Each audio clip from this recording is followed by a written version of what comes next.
So now I just have to hope it's the right notes, or I might continue the ability of our guest of being light-hearted and serious at the same time.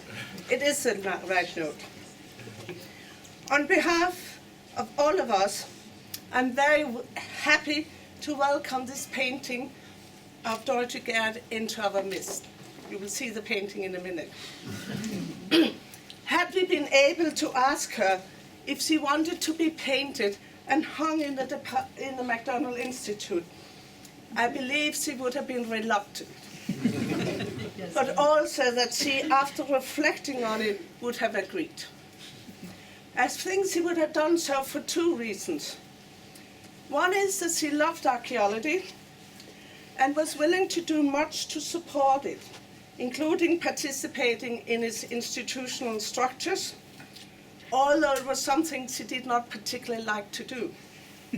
She was much freer and happier when she was in the field with her colleagues than she was at meeting in the university.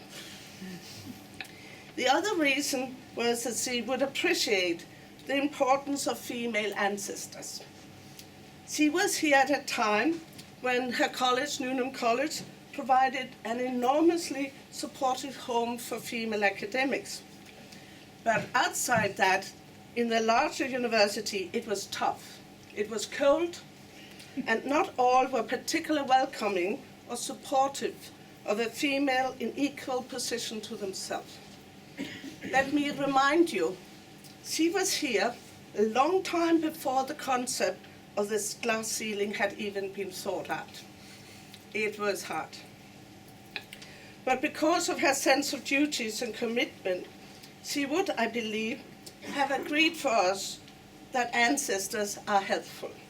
They help to connect us with a discipline, and she probably willingly would have embraced the recognition that she was one of our ancestors, and one who in important ways challenged the notion of who could hold the central important position and lead students and staff. Reluctantly, she agreed to do that. She may, based on what testimonies we have about her as a person, have been a bit more reluctant to agree to the idea of a role model.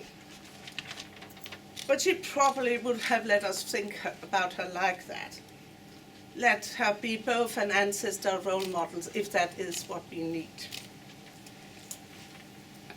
I'm also very happy to welcome such a striking and handsome painting, and I say so because I've seen it.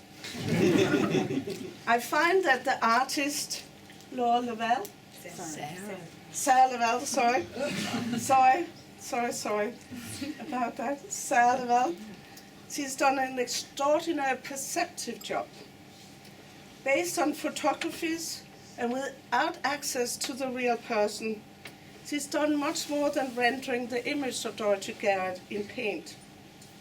She is also drawing attention to the subtle aspect of the person, of a warmth and generosity behind a very formal facade. And that is quite a task and a gift to have been able to do that.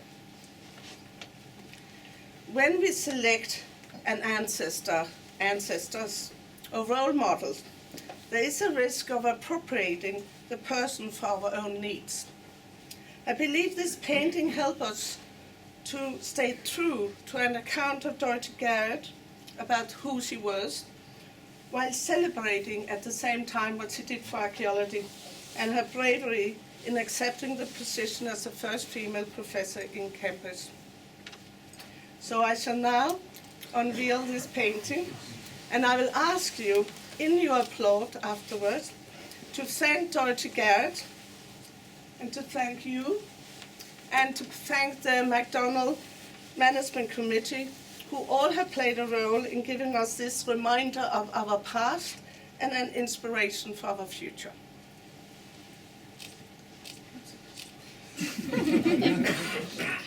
Someone told me it would be easy. Just give it a good yacht. We just pull it right.